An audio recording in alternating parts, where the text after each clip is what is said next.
हाय. सगळं करा आयुष्यामध्ये, पण ना घमेंड करू नका. कारण ही घमेंड आणि जो अहंकार म्हणतात, ज्याला गर्व म्हणतात, ज्याला इगो हा शब्द वापरला जातो, हा जर माणसाच्या आयुष्यात आला ना, तर याचा मोठ्याहून मोठा पुरावा रावणाने दिलेला आहे की कसा त्याचा सर्वनाश झाला, सत्यानाश झाला, बर्बादी झाली त्याची. काही उरलं नाही. एवढी मोठी सोन्याची लंका जी होती ती पण कोळशांची राखरांगोळी झाली.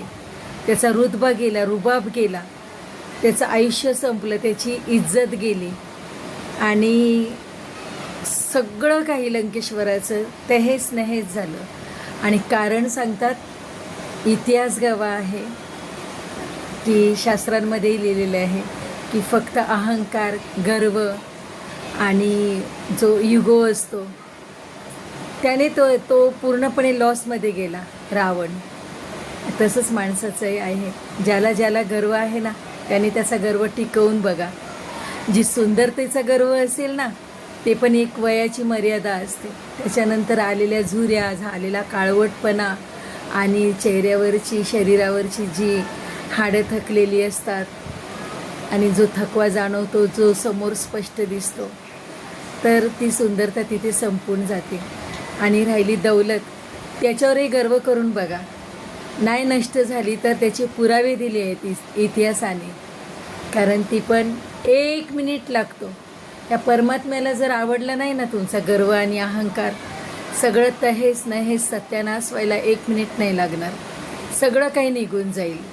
दौलत 1 मिनिटात निघून जाते माणसाकडून. आणि राहिली इज्जत, एका चुकीची गरज आहे. फक्त एक चुकी काफी आहे तुमची इज्जत तहेस नहेस करायला.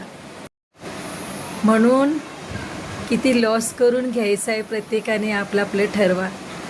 घाबरू नका माणसांना, पण ह्या परमेश्वराला नक्की घाबरा. कारण त्याच्या मर्जीशिवाय पत्ताही हालत नाही आणि मनमानी इथे कोणाचीही चालत नाही. ह्याला फक्त अहंकार मान्य नाही.